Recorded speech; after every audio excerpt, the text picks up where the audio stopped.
Bom dia, caros ouvintes e espectadores do canal History of Science, é, iniciativa das Universidades de Coimbra e Aveiro. É um prazer estar aqui. Eu me chamo Antônio Augusto Passos Videira, sou professor de Filosofia e História da Ciência na Universidade do Estado do Rio de Janeiro e também pesquisador colaborador no Centro Brasileiro de Pesquisas Físicas, uma unidade de pesquisa vinculada ao Ministério de Ciência e Tecnologia aqui do Brasil. É um prazer enorme estar aqui para contar um pouco da vida, da obra, do impacto que essa obra científica de César Lattes teve na física e, em particular, na ciência brasileira. César Lattes, que teria completado 100 anos na semana passada, ele nasceu no dia 11 de julho de 1924, na cidade de Curitiba, localizada no sul do Brasil, é a capital do estado do Paraná, era filho de imigrantes italianos. Tinha um irmão, David, e ambos cresceram mudando bastante de cidade. Moraram em Curitiba, moraram em Porto Alegre, chegaram a morar em Turim, que era a cidade de onde vinha o seu pai, né, que o seu pai tinha uma profissão comum à época, trabalhava no comércio, trabalhava no banco, trabalhava em bancos, perdão. Aliás, a família de lá tinha uma certa tradição no ramo bancário, antepassados dele chegaram a ter um banco na cidade de Turim. Então, por isso, devido à profissão do seu pai, lá teve e o irmão tiveram, eles dois tiveram uma infância bastante movimentada. Retornaram ao Brasil no início dos anos 30, da década de 1930, e Lattes, desde pequeno, mostrou um interesse bastante grande pelas ciências. No momento de ingressar na universidade, acabou optando pelo curso de Física, na cidade de São Paulo, onde ele residia na altura, entrou na Universidade de São Paulo, e foi aluno de pessoas interessantes e importantes na história da física no Brasil, em particular o nome de destaque é do Gleb Vatag, um físico ítalo-ucraniano que tinha vindo para o Brasil em 1934 para ser o primeiro ocupante da cátedra de física então recentemente criado Departamento de Física da Universidade de São Paulo. A Universidade de São Paulo e o Departamento de Física foram criados ambos em 1934 e Vatag foi o primeiro ocupante. Lattes fez o curso de 3 anos, naquela época o curso de física durava 3 anos, e foi um aluno bastante bom, com notas muito boas, em particular em física, ele sempre quis trabalhar em física, e Lattes, durante o curso, teve aulas com Vatag, teve aulas com Mário Schoenberg, Marcelo Damid Souza Santos, e em particular com uma pessoa que vai ser importante, posteriormente, com outro físico italiano radicado no Brasil devido ao fascismo na Itália, Giuseppe Occhialini. Lattes se forma em 1943, com 19 anos, e logo em seguida é nomeado assistente no Departamento de Física e começa a trabalhar em física, começa a trabalhar em física teórica. No primeiro momento, Lattes não se dedicava à física experimental, se dedicava à física teórica, publicou trabalhos com Vatag e com Schoenberg. Mas a experiência que teve ao trabalhar com Schoenberg em física teórica, em eletrodinâmica quântica, não lhe foi muito satisfatória. Ele achava que fazer os cálculos era muito desagradável, dava muito trabalho, e ele não sentia muita vontade, apesar de ter uma certa habilidade matemática, ele não sentia muita vontade com aquele tipo de trabalho. Então, ele, que já havia cursado algumas disciplinas com Occhialini, ele decidiu tentar a vida em física experimental. Occhialini tinha retornado para a Itália em 44, quando a situação na Europa se tornou um pouco menos, digamos, violenta. Occhialini parte do Brasil para a Inglaterra e havia deixado no departamento de física uma câmara de Wilson, que não funcionava muito bem. Então, o Lattes, em colaboração com outros 2 colegas de curso, os 3 resolveram tentar consertar essa máquina e com isso começou, digamos assim, a trajetória de Lattes na física experimental. Eles estavam tentando não apenas consertar, mas fazer funcionar a câmara de Wilson, porque uma das linhas de pesquisa do Departamento de Física naquela altura era em raios cósmicos. Partículas que vêm do espaço e, quando entram na atmosfera terrestre, interagem digamos, com os componentes da atmosfera terrestre, provocando uma série de fenômenos muito interessantes e que atraíam a atenção de vários físicos no mundo. Essa câmara acabou não funcionando muito bem, mas, entretanto, Lattes recebe uma correspondência de Occhialini, que estava na Inglaterra, estava trabalhando em Bristol, no laboratório H.H. Wills, que era chefiado por Cécio Paulo. Essa correspondência ela continha o que nós chamamos de emulsões nucleares, que são fotografias especiais, digamos assim. Uma emulsão nuclear é basicamente uma fotografia e ela é especial porque ela é trabalhada quimicamente de modo a poder registrar certos eventos, porque ela é colocada como que um anteparo diante de um experimento que faz com que ela receba partículas, átomos previamente escolhidos, de modo a provocar certas reações físico-químicas. E o Chialini enviou para o Lattes essas emulsões nucleares, que ele estava trabalhando com elas em Bristol, e o Lattes ficou maravilhado com essas emulsões, porque davam oportunidades de conhecer melhor aspectos físicos dos chamados raios cósmicos, em particular das partículas que eram produzidas quando os raios cósmicos chocavam-se com a atmosfera terrestre. Então, tendo em vista o interesse que o Lattes começou a ter por essas emulsões, ele solicita ao Chialini a possibilidade, quer dizer, de ir para a Inglaterra, de ir para Bristol. E ele queria trabalhar com essas emulsões, aqui no Brasil não havia possibilidade, então ele escreve ao Chialini e pede ao Chialini, me arruma um convite para ir para Bristol. E o Chialini, de fato, consegue, convence o Powell, né, eles precisavam de gente no laboratório, não havia muitos físicos disponíveis naquela altura, e nós estamos falando de 1945, a guerra havia terminado há pouco, né, na Europa, e o Lattes recebe esse convite, consegue arrumar uma verba para ir para a Inglaterra. E ele chega a Bristol em fevereiro de 1946, menos de um ano depois do fim da guerra na Europa. Então, ele vai para Bristol e ele começa a trabalhar. Ele se integra ao laboratório de Powell e a sua função inicial é, de fato, conhecer melhor essas emulsões, melhorar o desempenho dessas emulsões, de modo que elas se tornassem, digamos assim, um instrumento científico mais confiável. E ele começa a fazer isso. Ou seja, nesse primeiro momento, por que eu estou enfatizando esse ponto? Porque nesse primeiro momento, o Lattes e até mesmo o Powell, que não estavam assim voltados para o Meson Pi. Eles não estavam ainda preocupados em provar a existência do Meson Pi. Eles estavam interessados em fazer com que as emulsões acabassem se tornando melhores, mais confiáveis e que eles pudessem extrair dados dessas emulsões. Bom, então, o Lattes vai durante um ano e pouco, trabalhar com as emulsões de modo a aperfeiçoá-las. E ele consegue, né? Ele rapidamente se transforma num especialista em emulsões.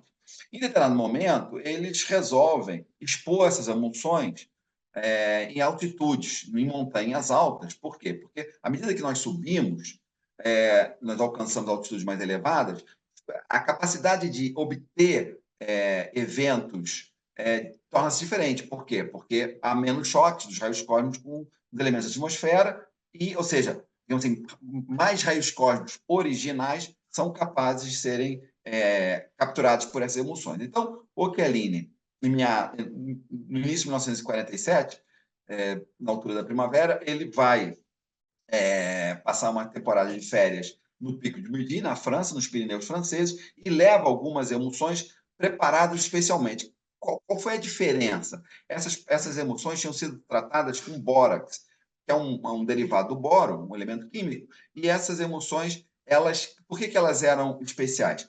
Porque, devido ao bórax, elas demoravam mais tempo para perder imagem. Havia um efeito chamado de fade em inglês, que é como se fosse um esmaecimento da imagem, ou seja, tal como acontece com uma fotografia comum, à medida que o tempo passa, a fotografia perde a nitidez, a gente vai perdendo a imagem que está na fotografia.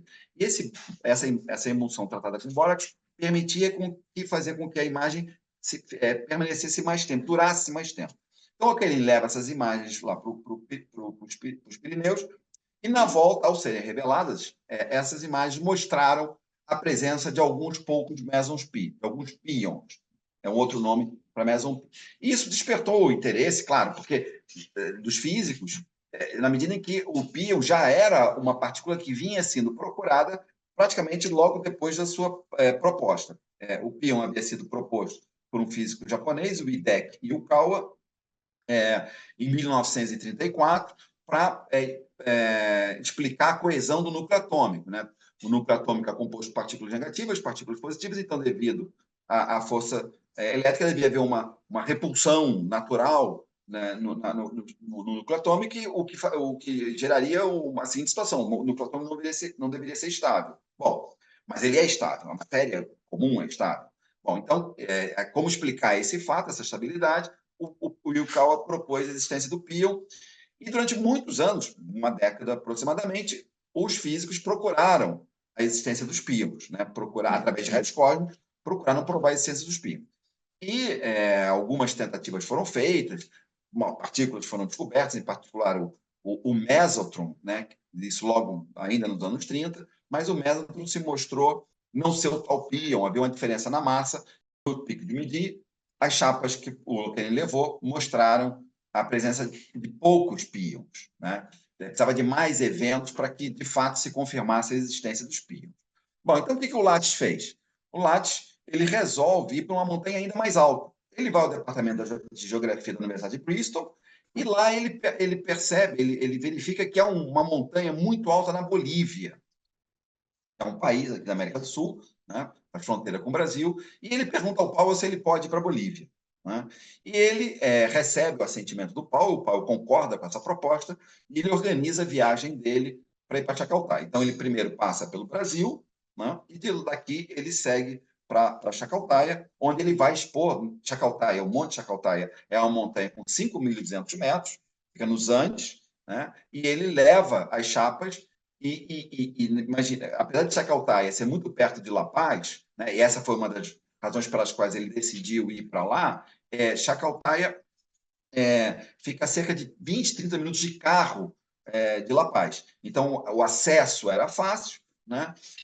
Ele consegue, então, chegar a Chacaltaya e consegue expor essas chapas. Essas chapas precisam ficar um certo tempo expostas na natureza para que elas recebam, digamos assim, raios cósmicos, ou os produtos da interação dos raios cósmicos da atmosfera, em quantidade suficiente. Então, o Lattes deixa as chapas em Chacaltaya durante um mês, ele retorna ao Brasil, depois ele volta mais uma vez à Bolívia, recolhe as placas, e no Rio de Janeiro ele tem a oportunidade, no então departamento de Física da Faculdade Nacional de Filosofia, ele consegue revelar umas primeiras chapas e comprova que, de fato, em Chacaltaya tinha sido possível, digamos assim, capturar mais mesons pi. Né? Ele fica, claro, obviamente, muito contente, chega a dar um seminário aqui no Rio de Janeiro, e logo em seguida ele volta para a Inglaterra, onde ele continua o trabalho de revelação das chapas, e, de fato, as chapas expostas em Chacaltaya continham mesons pi em quantidade suficiente para provar que os mesons pi existiam. Então, portanto, a teoria do Yukawa funcionava, digamos assim. Bom, é claro, esse é um evento que vai ter alguma publicidade, vai receber algum interesse por parte dos periódicos, saem notícias nos jornais ingleses, provando, né, divulgando a existência do Meson Pi. E começa a ser uma certa, digamos assim, movimentação científica. O Paulo dá seminários na Inglaterra, na Dinamarca, na Suécia, quer dizer, essa notícia começa a ser divulgada. E, em particular, uma pessoa que vai ter um interesse, vai despertar nesse momento pela existência do Meson Pi é o Niels Bohr. O Niels Bohr manda 2 emissários para Bristol para conversar com o pessoal em Bristol para tentar entender como é que eles tinham sido capazes de capturar os mesons pi. E uma das pessoas que vai conversar com esses emissários dinamarqueses é o próprio César Lattes, o que faz com que ele seja convidado pelo Bohr para ir a Copenhague e também apresentar um seminário. No final do ano, o Lattes se dirige a Copenhague. Por que eu estou contando isso? Porque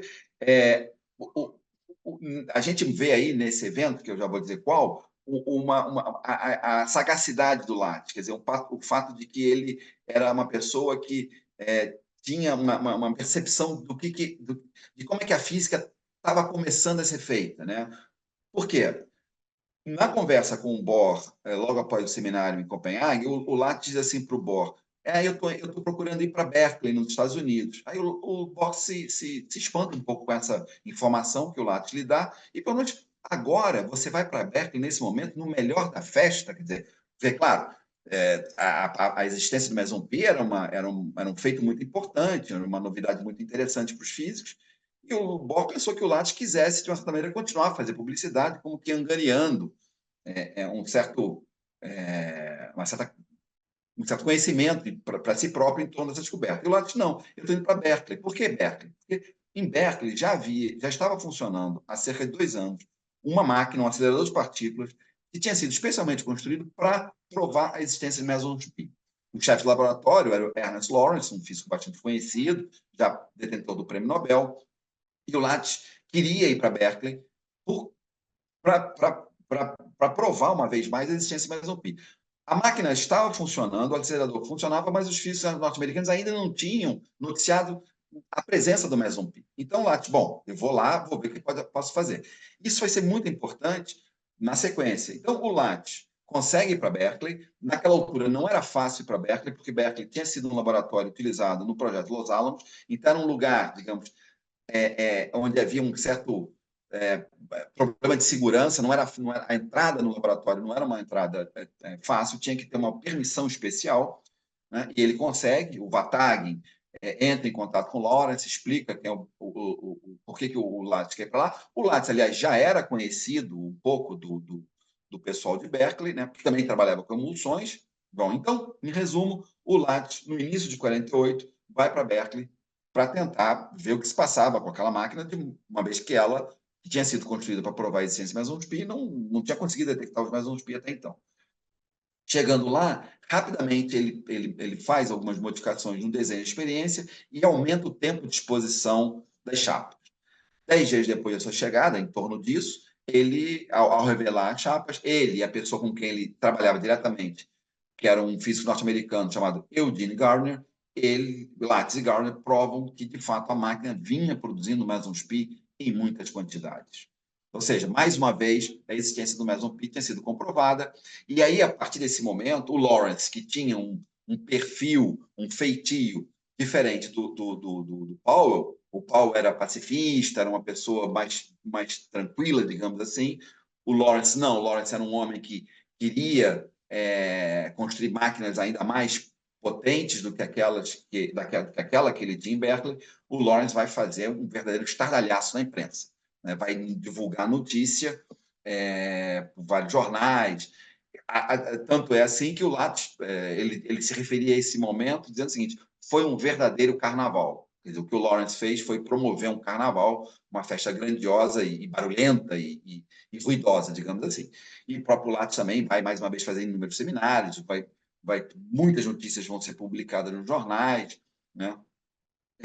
E, com isso, a fama do Lattes, do Gardner e do próprio laboratório de Berkeley vão ganhar uma repercussão mundial. É a partir desses eventos em Berkeley que a notícia chega ao Brasil, né? E também aqui vai ser um verdadeiro estardalhaço.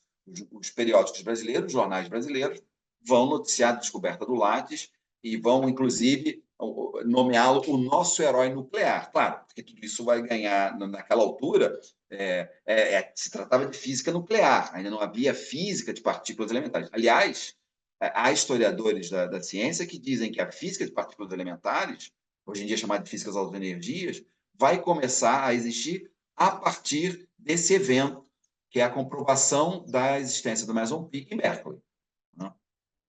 E por que isso também é interessante? Não apenas a existência do meson pi foi comprovada, porque o que o Lattes e o Gardner conseguem fazer ali na experiência é mostrar que a tecnologia utilizada para construir a máquina, para fazer com que a máquina funcionasse, era confiável. Então, máquinas mais poderosas, com mais energia, poderiam ser construídas. Então, o Lattes, essa experiência do Lattes e o Gardner, ela tem essa importância porque torna confiável, digamos, o instrumento principal, o acelerador de partículas, que estava começando a ser utilizado. Bom, então, a partir daí, quer dizer, é como se fosse um ponto de viragem, um turning point na história da física, devido a esse evento bem sucedido, né? O fato de que a máquina, o ciclotron em Berkeley, era capaz, de fato, funcionar como previsto. O Lattes é considerado, uma outra observação, o primeiro usuário de máquinas. Né? Há um físico norte-americano, o Erwin Panofsky, que dizia o Lattes foi a primeira pessoa a usar uma máquina sem ter participado da construção da máquina. O Lattes não sabia como é que a máquina funcionava, ele estava interessado em usar a máquina, ele tinha um propósito científico e usou a máquina para isso. O que também vai mudar um pouco a prática da física. Bom, claro, pensando sempre na física de partículas elementares. Bom, então, como eu dizia, a partir desse evento, o Lattes vai se tornar muito conhecido. né? Em particular no Brasil, né? O Lattes, como outros físicos da sua geração, novos como ele, lembre-se, em 1948, o Lattes tem 24 anos, né? É um garoto, né? E havia outros físicos da sua geração, José Leite Lopes, Jaime Tchomno, que também eram jovens como ele, e que já, antes mesmo desses eventos, tinham interesse em modificar a realidade da física no Brasil. Quer dizer, a física no Brasil, naquela altura, estamos falando na segunda metade dos anos 40, ela fundamentalmente existia em dois lugares. São Paulo, onde havia o grupo do Vatag, e no Rio de Janeiro, na Faculdade Nacional de Filosofia. São Paulo estava muito à frente do Rio de Janeiro, no que diz respeito a, digamos assim, a condições de funcionamento do departamento de física. Por exemplo, em São Paulo havia, naquela altura, chamava-se o tempo integral, quer dizer, a pessoa contratada pela universidade não apenas recebia salário em função das aulas que dava, mas também em função da pesquisa que realizava. Esse tempo integral, hoje em dia nós chamamos, aqui no Brasil, pelo menos, de dedicação exclusiva, não existia no Rio de Janeiro. E os físicos, o Leite Lopes e o Tchomno, já estavam radicados no Rio de Janeiro, queriam que aqui também, na Universidade do Brasil, a qual estava ligada a Faculdade Nacional de Filosofia, também dispusesse dessa dedicação exclusiva para que eles pudessem se dedicar à pesquisa. Bom, então, quer dizer, a partir da fama que o Lattes vai adquirir, ele, em colaboração com os seus colegas, eles vão tentar modificar esse ambiente, né? No primeiro momento, vão tentar fazer com que a Universidade do Brasil instituísse, criasse esse regime de dedicação exclusiva. Isso não vai dar certo, né? Há resistências internas por parte de professores das faculdades mais tradicionais, engenharia, medicina e direito, né? Que não tinham interesse em que a universidade modificasse digamos, o seu regime de trabalho, né? Essas pessoas tinham atividades profissionais fora da própria universidade. Então, o que eles vão fazer? O Leite Lopes, o Tchomno e o Lattes são esses três principais. Há algumas outras pessoas, mas devido ao tempo eu vou me permitir não mencionar os nomes. Essas pessoas vão tomar uma iniciativa muito importante.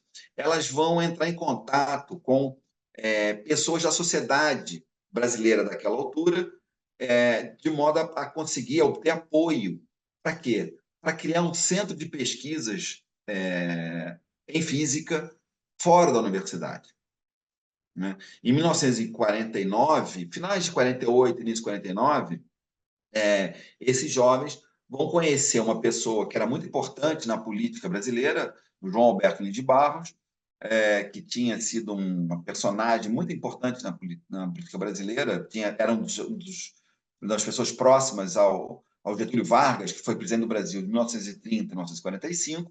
O João Alberto, que era não apenas influente politicamente, mas tinha algum dinheiro, tinha alguma fortuna pessoal, em função dos negócios que ele teve, ele resolve apoiar esses jovens e, em janeiro de 49, é criado o Centro Brasileiro de Pesquisas Físicas, uma unidade do Ministério da Ciência e Tecnologia que ainda hoje existe, que ainda hoje funciona, né? Naquela altura, quando foi criado em 49, era um instituto privado, não havia relação com o governo. Naquela altura, o Brasil não dispunha de um sistema de ciência e tecnologia. Não havia um conselho federal que apoiasse a ciência e tecnologia. Então, o CBPF foi criado a partir desse apoio inicial dado pelo João Alberto, que, por exemplo, se concretizou pela cessão, pelo empréstimo de salas comerciais que ele tinha no centro comercial e financeiro do Rio de Janeiro, nós chamamos de centro da cidade. Ele tinha umas salas, ele emprestou essas salas ao CBPF, e o CBPF começou a funcionar nessas salas. Instalou um setor administrativo, uma sala de seminários, uma biblioteca e um pequeno laboratório. Eram 4 salas. E rapidamente o CBPF cresceu e rapidamente o João Alberto foi continuando a dar apoio financeiro e material ao CBPF. E, claro, ao mesmo tempo, eles estavam fazendo como que uma campanha para arrecadar fundos junto a outras pessoas do Rio de Janeiro. Em particular, um banqueiro, Mário de Almeida, vai doar uma certa quantia, ainda no ano de 49, e essa quantia vai ser importante por quê? Porque com esse dinheiro vai ser construída a primeira sede própria do CBPF, né? As coisas passaram muito rápido, né? Os eventos foram muito rápidos. Então, por que eu estou dizendo isso? Porque, é claro, eles não queriam ficar completamente alijados da universidade. Eles queriam ter alguma relação oficial com a Universidade do Brasil. Então, ainda em 49, que o CPF foi criado em janeiro, em junho de 49, a partir de uma proposta encaminhada pelo José Leite Lopes, que já era professor catedrático na Universidade do Brasil, é bom que se diga, em 48, o Leite Lopes tinha realizado um concurso para ser catedrático de física teórica e tinha conseguido ser aprovado no concurso. O Leite Lopes, em 49, consegue o quê? Consegue que o Centro Brasileiro de Pesquisas Físicas, o CBPF, receba um mandato universitário. O que significava isso? Fazer com que as aulas e os seminários, as atividades de ensino e pesquisa realizadas no interior do CBPF fossem oficialmente reconhecidas pela universidade. Então, em 49, menos de meio ano depois de ter sido criado, o CBPF recebeu o chamado mandato universitário. Ou seja, mais uma vez, as atividades que o CPF realizava dentro do seu interior, né, os cursos que ele oferecia, por exemplo, eram importantes, porque podiam ser reconhecidos legalmente como atividades de ensino pela própria universidade. O CPF, ele ainda, em 49, ele recebe duas visitas ilustres. Dois físicos estrangeiros vêm ao CPF, igualmente jovens. É interessante porque é uma juventude tentando criar sua própria carreira em física. Dois físicos estrangeiros vêm ao CPF. Vem uma francesa, Cécile Morret, depois vai ser conhecida, mas é uma física bastante conhecida como Cécile Morret DeWitt. Ela se casou com Bryce DeWitt, um físico norte-americano. E vem uma pessoa que vai ser ainda muito mais conhecida do que ela, que é o Richard Feynman. Eles vêm ao CBPF em 49 e dão cursos. Né? O Feynman dá um curso de eletrodinâmica quântica, quer dizer, já apresenta em 49 resultados que ele vinha conseguindo em eletrodinâmica quântica, e esses resultados depois vão se transformar em muito conhecidos, vão inclusive ser responsáveis pelo prêmio Nobel que ele, Feynman, vai receber anos depois. Bom, então, quer dizer, vocês percebem que é uma instituição nova e as coisas acontecem com muita velocidade. Né? Consegue apoio privado, né? Depois de ter sido criada, consegue logo em seguida uma ligação, uma relação oficial com a universidade e também, em função da verba dada pelo banqueiro Mário de Almeida, consegue construir um prédio que ainda hoje existe, né? Que fica localizado no bairro da Urca, não muito longe do Pão de Açúcar, consegue criar uma sede. Eles têm um prédio modesto, de 2 andares, é um galpão, como eles mesmos chamavam, e esse galpão vai ser a primeira sede do CBPF e durante muitos, muitos anos vai ser a sede que o CBPF vai ter. Bom, então, quer dizer, essa criação do CBPF ela já é importante, por quê? Porque ela é um primeiro movimento no que diz respeito à transformação do ambiente na física brasileira. Mas não só. O Lattes era muito conhecido. Por exemplo, o presidente que sucede a Getúlio Vargas, o Eurico Gaspar Dutra, cria especialmente para o Lattes uma cátedra de física nuclear na Universidade do Brasil. Naquela altura, a Universidade do Brasil tinha 3 cátedras: física teórica, ocupada pelo José Leite Lopes, física experimental, ocupada pelo Joaquim Costa Ribeiro, e mecânica superior, física matemática e mecânica superior, ocupada por um terceiro professor chamado Plínio Sequim de Rocha.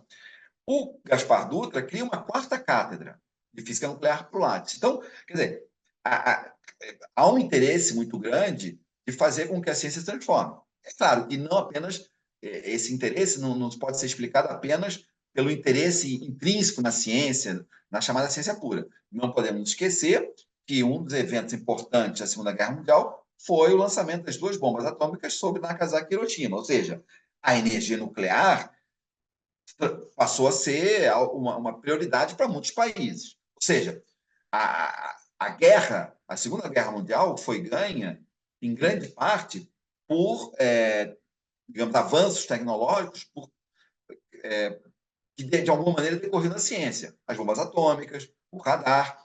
Então, quer dizer, os países perceberam que para eles poderem, digamos, ser seguros, para que essa soberania pudesse ser preservada, é necessário contar com um sistema de ciência e tecnologia. Né? E o Brasil vai ter essa preocupação. O Brasil, ou seja, uma das razões pelas quais a geração do Lattes vai receber apoio do governo é porque o Brasil percebeu que era importante apoiar a energia nuclear. Né? E, em particular, um nome importante aí é de um militar da Marinha, o almirante Álvaro Alberto da Mota e Silva. Por que esse nome é importante? Porque o almirante Álvaro Alberto, ainda em 46, tinha participado de discussões internacionais sobre a questão da energia nuclear. Né? O que fazer com a energia nuclear? Vai ser mantido em segredo? Não vai ser mantido em segredo? O Brasil, já desde antes do fim da Segunda Guerra Mundial, exportava para os americanos areias monazíticas, terras raras, que eram importantes para que certos elementos químicos pudessem ser obtidos, elementos químicos que seriam utilizados na construção das bombas, foram utilizados na construção das bombas atômicas, em particular urânio.